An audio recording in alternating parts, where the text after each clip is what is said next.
시편 57편 1절부터 11절까지 제가 성경 번역해서 드리고요. 시편 57편 1절부터 같이 교독하시겠습니다. 하나님이여 내게 은혜를 베푸소서. 내게 은혜를 베푸소서. 내 영혼이 주께로 피하되 주의 날개 그늘 아래에서 이 재앙들이 지나가기까지 피하리이다. 내가 지존하신 하나님께 부르짖으며 곧 나를 위하여 모든 것을 이루시는 하나님께로다. 그가 하늘에서 보내사 나를 삼키려는 자의 비방에서 나를 구원하실지라. 세라. 하나님이 그의 인자와 진리를 보내시리로다.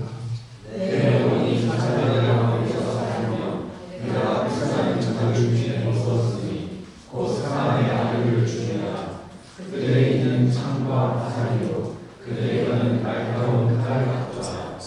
하나님이여 주는 하늘 위에 높이 들리시며 주의 영광이 온 세계 위에 높아지기를 원하나이다.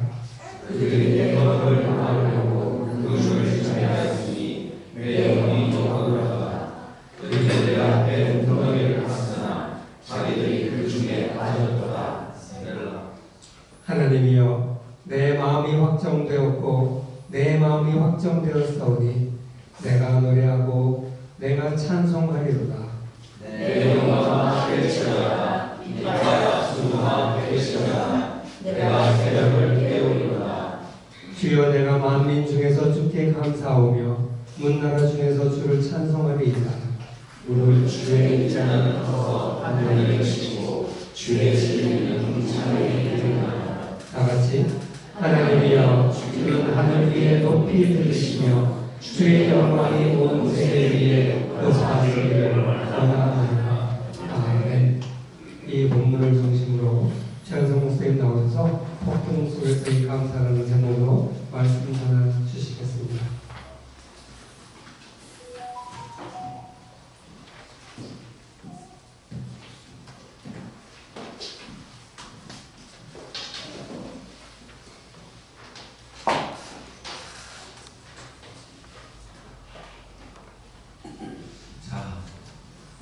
오랜만에 우리 어린이 친구들이 여기 함께 예배를 드리게 되는데 친구들 제가 앞으로 좀 소개해도 될까요? 여기 나와서 이 초등학교 친구들 나와서 함께 말씀 이승이 고마워요.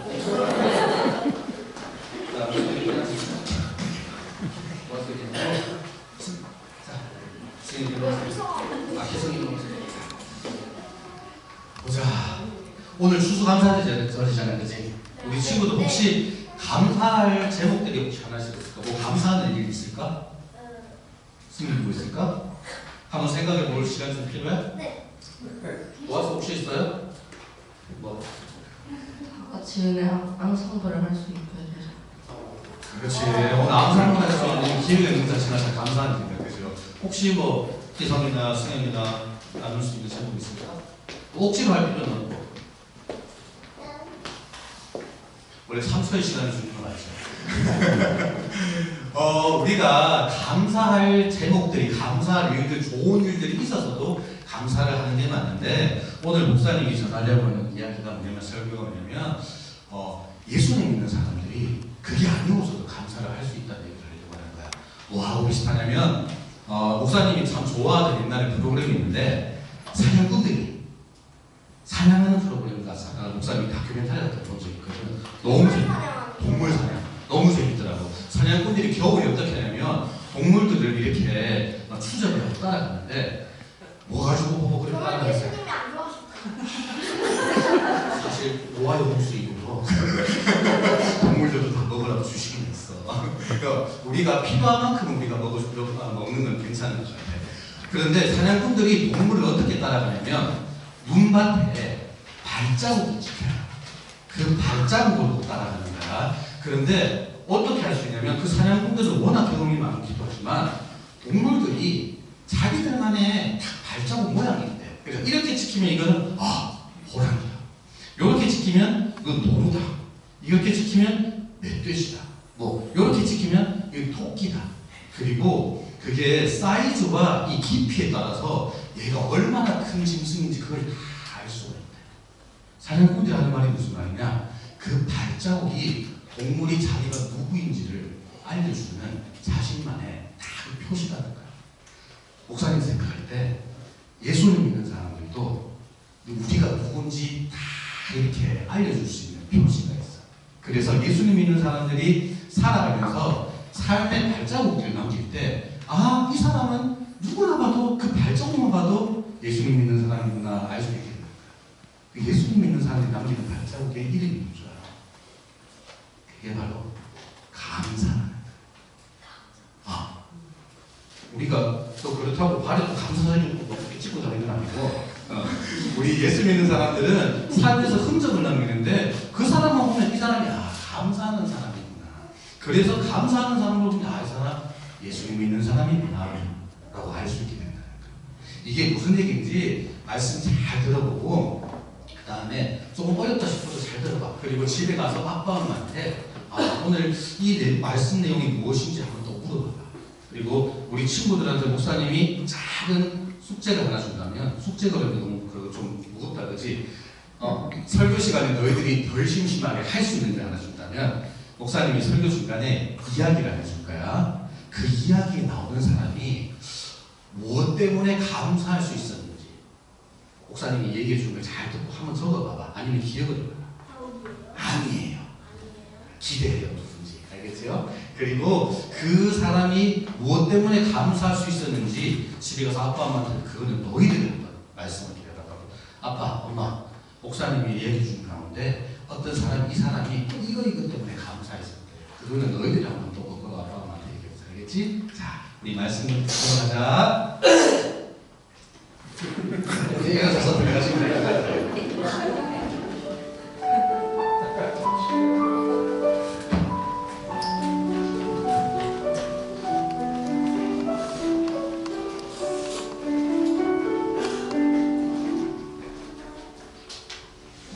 감사합니다. 우리 함께 잠깐 기도하고 말씀을 들어보겠습니다. 아버지 하나님, 이게 우리의 모습인 것 같습니다.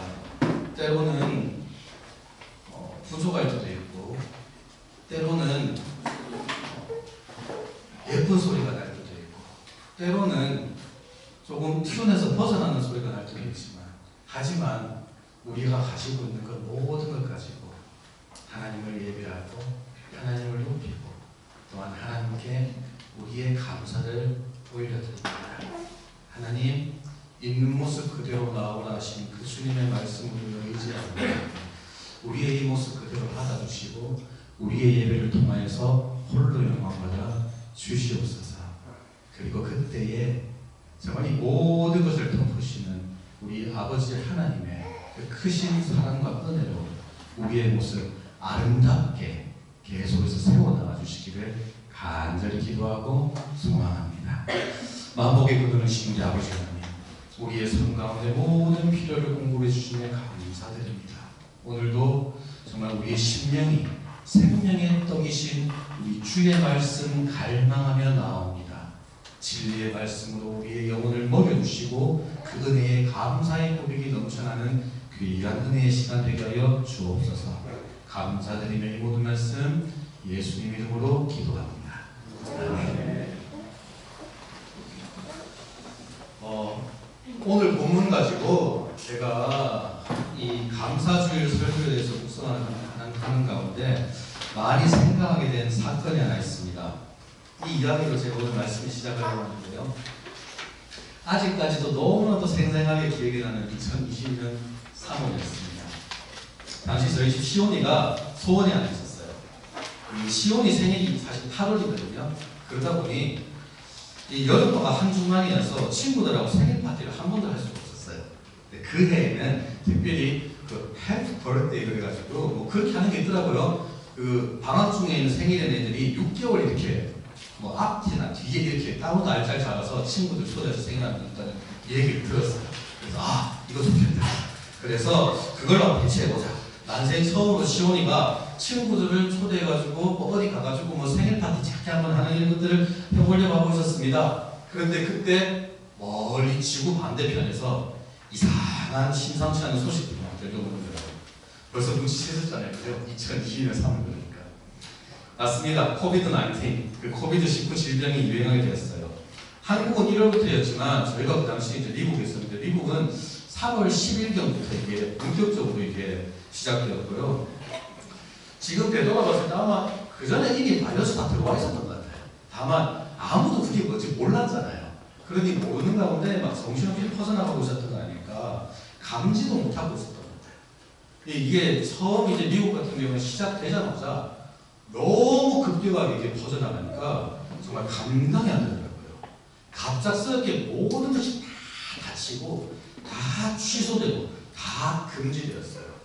한국도 그랬다는 얘기를 들었는데 저희는 진짜 좀 약간 도시에서 벗어나면서 살다 보니까 더 그게 급격하게 이렇게 느껴졌어요. 갑작스럽게 느껴졌었어요.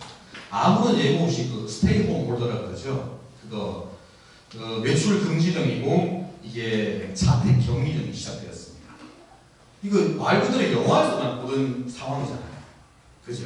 질병이 있어서 꽁꽁 걸어도 않고 나가지도 않고 어떤 모양인지 상상도 할 수 없었는데 아직까지도 당시 그 느꼈던 감정들이 제 마음속에 여전히 좀 남아있어요. 생생하게. 한치 앞도 모른다는 말, 그 문자 그대로 생각해요. 모든 것이 불투명하고 알 수 없었고 예상 자체가 불가능한 그 막연함, 거기서 오는 불안감, 그리고 두려움. 저희는 참 그나마 다행했던 게 바로 그거 자택 격리령 내리기 바로 전날에 아내가 그 식료품을 좀 구해올 수 있었어요. 어떻게? 그래서 좀 그나마 다행이었는데 어찌됐든 그래서 기약 없는 기다림이 시작되었습니다. 일주일에 한 번 저 혼자 진짜 완전 부장을 해가지고요 나가는데 미국에는 마스크 많이 없었거든요. 사람들이 이제 천으로 이렇게 그냥 얼굴 가리고 있는 사람이 한 이상 있고요. 이게 우리나라 좋은 마스크 쓰고 있는 사람 저 말고는 없었습니다.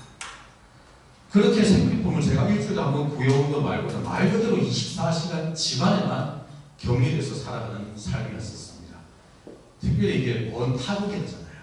그리고 외국인으로 살고 있었고 이방인으로 그 좁은 아파트에서 이 24시간 동안 자택 격리를 겪는다는 것 진짜 내 식구가 한 주에 아침에 일어나서 할 때까지 서로 얼굴 바라보는 것 말고는 할 수 있는 게 없었어요. 저희는 뭐 이웃도 따로 있는 게 아니었다 보니까 괜찮아진다는 얘기가 있었는데 좀 있으니까 또 심해지고 희망적인 얘기가 하나 들리는 것 같은데 더 많은 것들이 이제 할 수 없게 되고 이 패턴이 계속 반복되더라고요.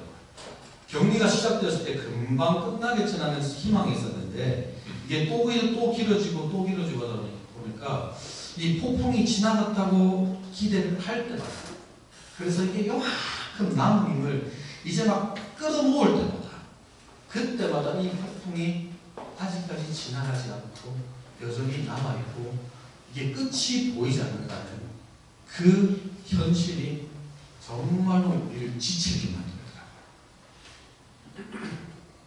과연 이 폭풍은 내 삶에서 지나가기나 하는 것일까? 오히려 이 폭풍 가운데 내 삶이 좌초되어 버리는 것이 아닐까? 오늘 우리가 시편 57편을 함께 읽었습니다. 이 시편이 너무나도 소중한 것은 우리 성도들에게 계속해서 우리가 감사할 수 있는 그 제목을 찾게 도와주기 때문입니다. 이 아름다운 시편이 이렇게 시작합니다. 하나님이여 내게 은혜를 베푸소서. 내게 은혜를 베푸소서. 내 영혼이 주께로 피하되 주의 날개의 그늘 아래에서 이 재앙들이 지나기까지 피하리이다. 그리고는 이게 이렇게 마무리됩니다. 하나님이여 내 마음이 확정되었고 내 마음이 확정되었사오니 내가 노래하고 내가 찬송하리이다. 내 영광아 깰지어다. 비파야 수금아 깰지어다. 내가 새벽을 깨우리로다. 주여 내가 만민 중에 주께 감사하오며 문 나라 중에서 주를 찬송하리이다. 무릇 주의 인자는 커서 하늘에 미치고 주의 진리는 궁창에 이르나리다. 하나님이여 주는 하늘 위에 높이 들리시며 주의 영광이 온 세계 위에 높아지기를 원하나이다. 1절 말씀을 보면 지금 시인인 다윗이 자기가 지금 재앙 한가운데 있다고 말하고 있습니다. 이 재앙이 지나기까지 이 과거의 경험이 아니잖아요. 현재 상황입니다. 현재 진행 중이에요. 그런데 시인이 지금 이 사납게 몰아치는 이 풍랑 한가운데서 얼마나 마음이 다급한지 1절 말씀 보면 내게 은혜를 베푸소서, 내게 은혜를 베푸소서 이렇게 반복해서 그걸 막 얘기하고 있습니다. 그 어려움이 얼마나 위협적이었는지 지금 시인이 어떤 표현을 쓰냐면 주의 그 날개의 그늘 아래에, 날개 아래에 자신의 피난처를 찾고 싶어합니다. 구약의 이스라엘 성도들이 이 표현을, 이 말씀을 보면 무엇을 자연스럽게 떠올리게 되냐면요, 하나님의 사람 모세가 이스라엘 백성들에게 남긴 마지막 설교인 그 신명기 말씀에 보면 광야 40년 동안 그 백성들을 인도하고 이끌으셨던 보호하신 하나님 이렇게 표현하거든요. 마치 독수리가 자기의 보금자리를 어지럽게 하며 자기의 새끼 위에 너풀거리며 그의 날개를 펴서 그 새끼를 받으며 그 날개 위에 그 새끼를 엎는 것 같이 여호와께서 너희들을 홀로 인도하셨고 그와 함께한 다른 신이 없었도다. 모세가 이렇게 참 고백하는 그 내용을 자연스럽게 떠올리게 됩니다. 시인이 지금 이 이미지를 가지고 노래하는 것 같아요. 광야 생활 40년 동안 수많은 어려움과 고난 가운데서도 백성을 선한 길로 인도하신 하나님, 그 하나님께 피하면 내가 안전할 것 같아요. 그런데 여러분 반대로 돌려서 생각하면 지금 시인 다윗이 그만큼 어려울 거예요. 그만큼 힘든 거예요. 그의 삶에는 지금 폭풍이 한창 기승을 부리고 있는 그런 상황입니다. 이처럼 157편은 이런 재앙과도 같은 폭풍이 이 시인의 삶에 닥치고 있음을 말합니다. 그리고 이 폭풍이 지나가고 끝났다는 이야기가 지금 없습니다. 그런데도 그 폭풍 가운데서 지금 시인 다윗이 이렇게 노래하고 있는 거예요. 내 마음이 확정되고 내 마음이 확정되었사오니 내가 노래하고 찬송하리이다.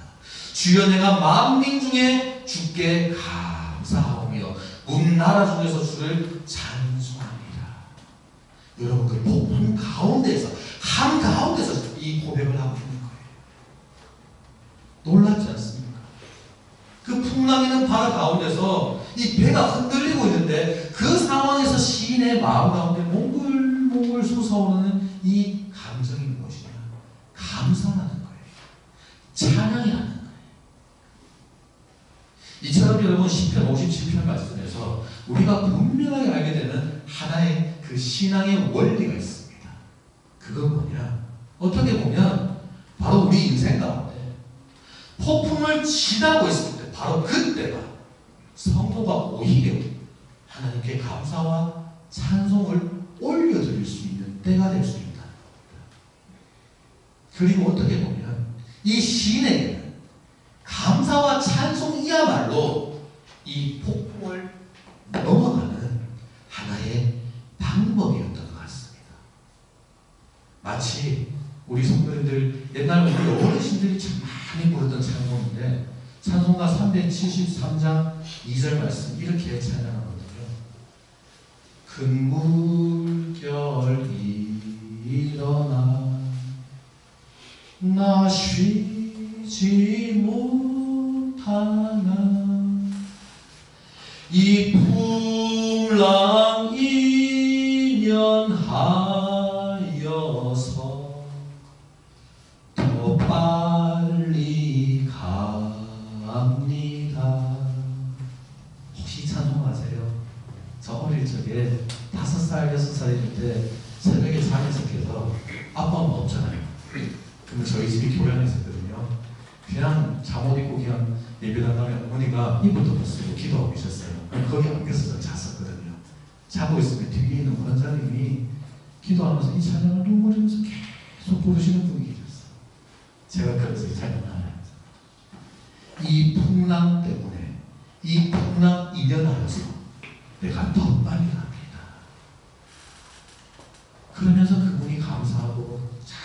찬송하는 모습이 잊혀지지가 않아요.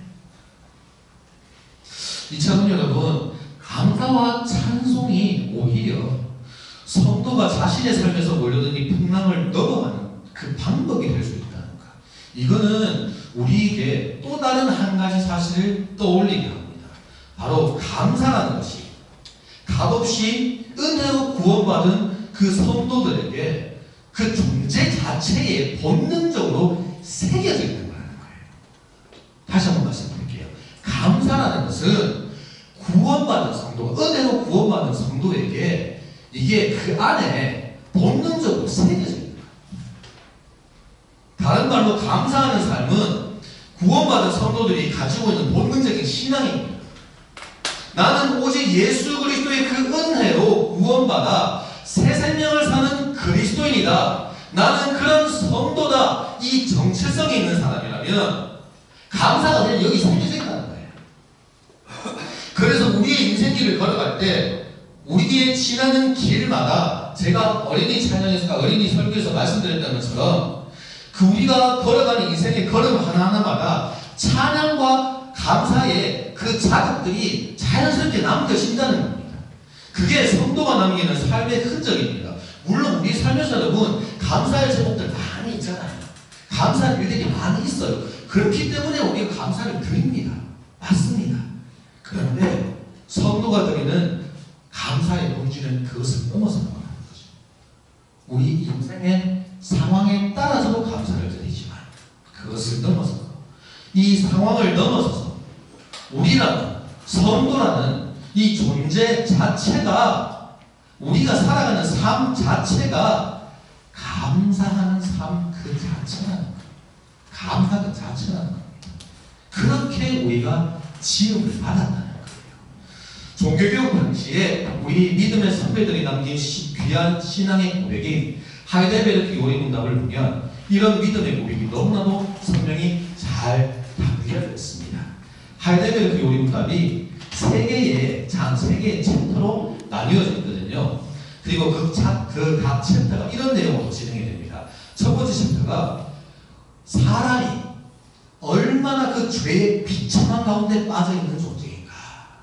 그리고는 두 번째 챕터가 하나님께서 값없이 은혜로서 우리를 그 죄의 비참함으로부터 어떻게 건져내 주시고 구원해 주셨는가. 그리고 세 번째 챕터가 뭐냐. 그렇다면 그렇게 은혜로 구원받은 성도들이 과연 어떻게 살아가야 되는 것인가. 이 내용을 세 개의 장으로 나눠서 다루고 고백하고 있거든요. 그래서 이렇게 세 번째 챕터를 시작하면서 은혜로 구원받은 성도들이 이 땅에서 하나님 기뻐하시는 우리가 선한 삶을 살아가야 되는데 그 이유와 목적이 무엇인가에 대해서 이렇게 얘기합니다. 우리 이 요리문답을 다 같이 한번 우리가 한번 읽어보면 좋을 것 같아요. 예, 요리문답 한번 화면 띄워주실 수 있습니까? 제가 질문을 드리겠습니다. 우리 성도님들 한 목소리로 이 대답을 한번 읽어주시면 좋겠습니다. 우리의 공로란 아시잖아요. 우리의 힘으로 얻은 것이 조금도 없이 그리스도로 말미암아 오직 은혜로 우리의 죄와 비참함으로부터 구원을 받았는데 우리는 그러면 왜 또한 선한 삶을 살아야 되는 것입니까? 우리 다 같이 한 목소리로 답변 읽어보겠습니다. 시작.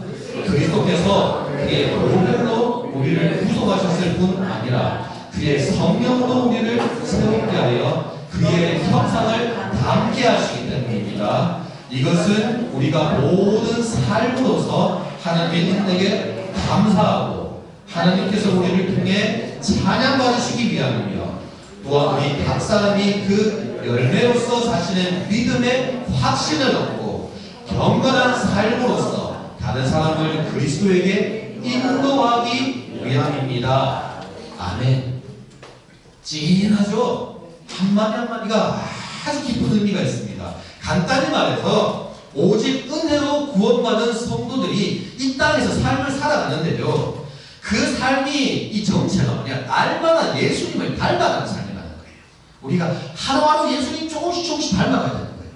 그런데 그렇게 삶을 살아가는 가운데 우리 삶 자체가 첫 번째 우리 사는 것 자체가 감사라는 거예요. 우리 사는 것 자체가 두 번째로 찬양이고요. 우리 사는 것 자체가 내 믿음의 확신을 주는 거라는 거예요. 우리가 성도로서 삶을 살아갈 수 있다는 자체가 내가 구원받은 성도라는 확신을 주는 거예요. 살아갈 수 있는 자체가 확신을 주는 거예요. 네 번째가 우리 삶 자체가 복음을 전하는 일이 된다는 거예요. 자연스럽게 그렇게 하나님께서 우리를 빚어 나가신다는 거예요. 이끌어 나가신다는 거예요. 성령 하나님께서. 하이델베르크 요리문답 이어진 내용을 보면 이 가운데 특별히 감사의 삶이라는 것에 많은 강조가 찍힌 것을 볼 수 있습니다. 여러분, 이 내용이요, 사도 바울이 신학성경에서 이 서신서에서 성도들에게 권면하는 내용에도 반복해서 나옵니다. 로마서에서도 고린도후서에서도 빌립보서에서도 바울이 뭐라고 성도들에게 권면합니다. 기뻐해라. 기뻐해라. 이 말이 계속 나오는데 성도들이 기뻐할 수 있는 상황은 아니거든요. 그럼에도 불구하고 사도 바울이 기뻐하라고 했습니다. 성도의 삶 자체가 하나님께서 주신 은혜예요. 우리가 기쁨으로 살아가는 삶이에요. 유명한 데살로니가전서 5장 16절 18절 말씀 보면 항상 기뻐하라. 그 다음 뭡니까? 쉬지 말고 기도하라. 범사에 감사하라는 것이죠. 이게 문자적으로 1분 1초도 빼놓지 않고 계속 기도하고 지나는 말 아니잖아요. 감사 그러고 있어라는 말 아니잖아요. 무슨 말인지 아시지 않습니까? 이거는 성도가 우리의 삶을 살아가는 그 자세에 대해서 말하고 있는 것입니다. 범사에 감사해요. 모든 일 가운데, 모든 상황 가운데, 심지어 폭풍우가 몰아치고 있는 가운데서라도 감사하는 마음, 감사하는 삶의 자세를 가져라. 왜냐하면 우리는 그렇게 지음받은 존재라는 거예요. 이게 무슨 말인지 쉽게 이해할 수 있도록 제가 이야기를 하나 해드리겠습니다. 우리 친구들. 제가 미국에서 공부할 때 한 목사님이 이야기를 들었어요. 그 목사님이 51세에 알츠하이머 진단을 받으셨어요. 너무 무섭죠? 알츠하이머라는 병이 그 진행 속도는 사람들마다 달라서 언제 그 일이 일어날지는 알 수 없지만 모두가 다 알고 있는 것은 이제 무슨 일이 일어날지는 알고 있습니다. 이 병에 걸린 분들이 시간의 차이가 있지만 결국에는 그 사람의 삶에 지금까지 존재하던 모든 것을 다 잊어버리게 되고 잃어버리게 됩니다. 그 과정을 하나하나 겪는 가운데 이 목사님이 Seeing through the fog, 이제 그 안개가 자욱한 곳을 통해 바라보며라는 이 자서적인 자서서 같은 글을 남기셨는데 제가 그 글을 읽게 됐거든요. 거기에 이런 내용이 있더라고요. 제가 읽어드릴게요. 지금 내 삶에는 감사할 수 없는 일들이 아주 많이 생겨났다. 이제 나는 더 이상 셔츠의 단추를 혼자 힘으로 잠그고 풀 수 없게 되었다. 나는 이제 혼자 힘으로 외투를 입을 수도 없고 오른손을 머리 위로 올리지도 못한다. 그러다 보니 연필로 글을 쓸 수도 없고 오른손으로 밥도 먹지 못한다. 왼손으로 밥을 먹는다는 것이 이렇게나 어려운 일인지 세상 느끼게 된다. 최악이었어요. 시간이 지날수록 심지어 이것조차 점점 더 힘들어지고 있다는 사실이다. 그러니 지금 내가 이런 삶을 살면서 과연 감사할 일들이 있겠는가? 그런데 갑자기 목사님이 이 글이 기도를 바뀝니다. 사실은 감사할 일이 많이 있다.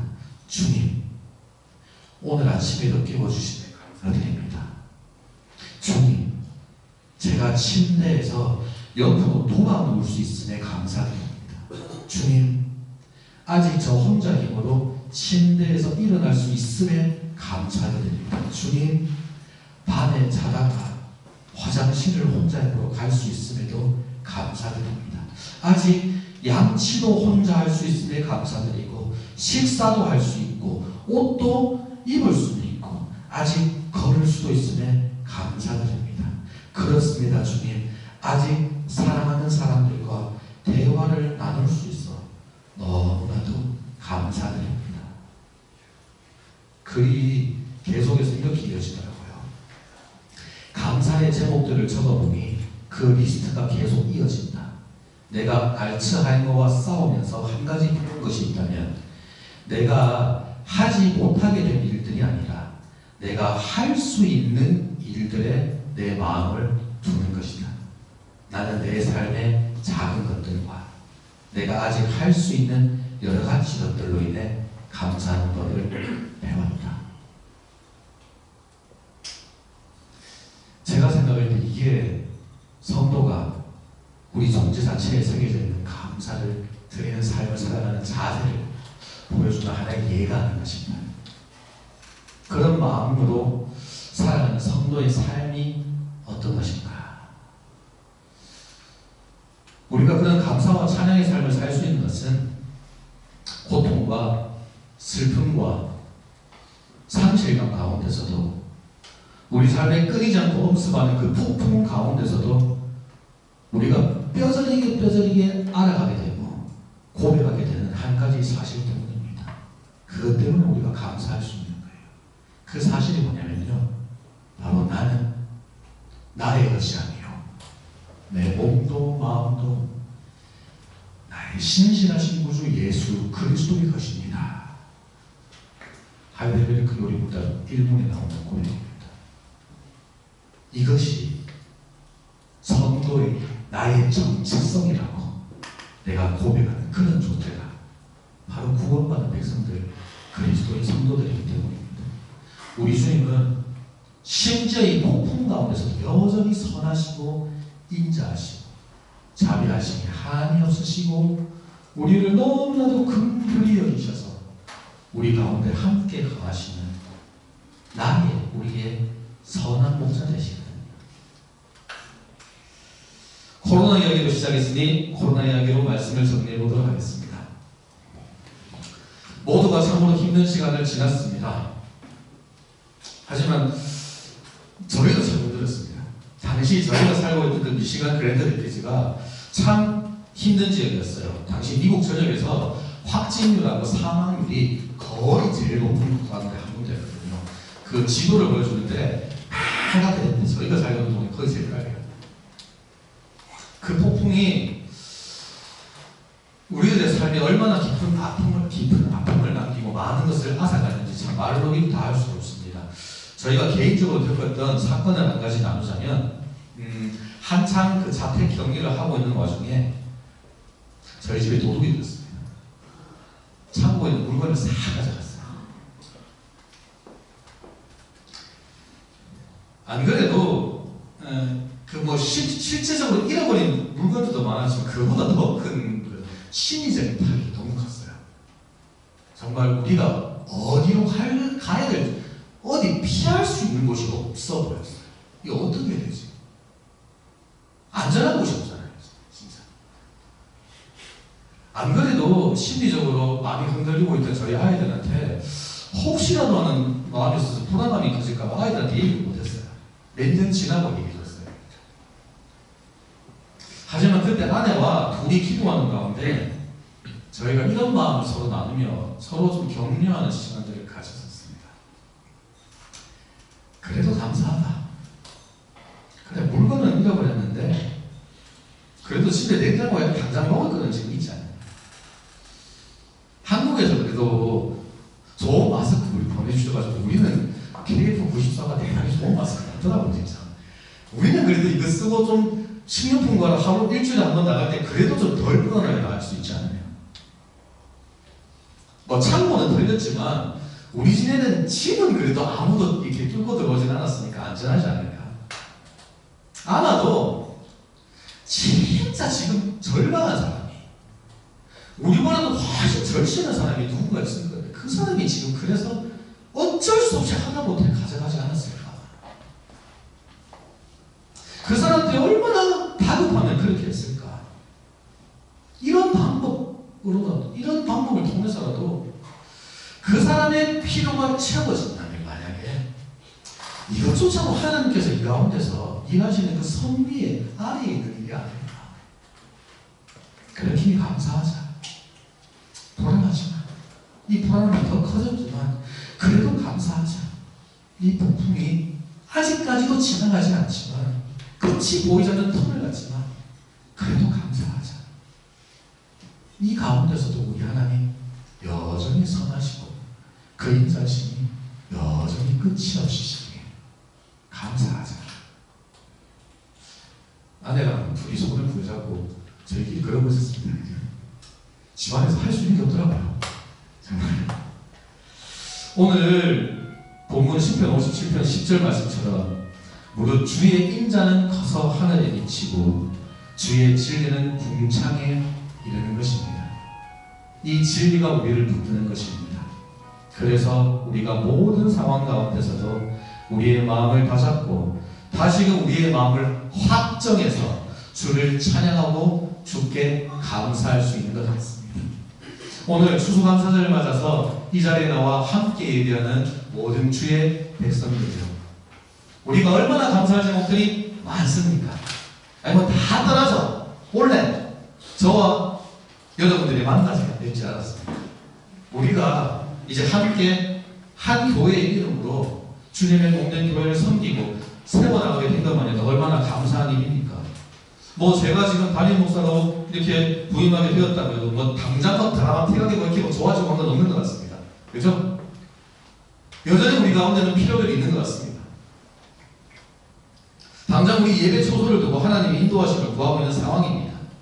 우리가 처해 있는 이 풍랑이 저와 여러분이 만났다고 당장에 확 다 지나가고 그러지는 않을 수도 있는 것 같습니다. 뭐 지나가면 더 감사하겠고요. 그죠? 하지만 그럼에도 불구하고 이제 우리가 감사할 때인 것 같습니다. 여전히 폭풍 가운데 있을지라도 이제 우리의 삶에 기쁨과 감사를 가져오는 것들에 우리의 마음을 두어야 될 때인 것 같습니다. 우리의 마음을 따뜻하게 하고 우리의 몸과 영혼을 자라나게 하는 것에 그것을 계속해서 되새기고 우리가 사랑하고 아끼는 사람들을 더욱더 생각해야 되는 것 같습니다. 그리고 하나님의 선하심과 그 인자하심을 우리가 조금 더 묵상하고 그 가운데 머물러야 될 것 같습니다. 그렇기에 우리 모두 마음을 다잡고 우리의 마음을 확정해서 이렇게 고백해 봤으면 좋겠습니다. 다 같이 저를 따라 고백해 보실까요? 우리 하나님은 선하시고 우리를 끝까지 사랑하십니다. 우리 옆에 뒤에 앞에 있는 성도들과 이렇게 고백하며 우리 이렇게 격려해 볼까요? 우리 하나님은 선하시고 우리를 끝까지 사랑하십니다. 우리 반대편의 분들과 그렇게 고백 인사해 볼까요? 우리 하나님은 선하시고 우리를 끝까지 사랑하십니다. 아멘. 우리 이 시간 다 같이 찬양하고 기도하는 시간 가졌으면 좋겠습니다. 우리 찬양할 때 모든 상황 속에서 우리 함께 찬양했으면 좋겠습니다. 오늘 이 말씀을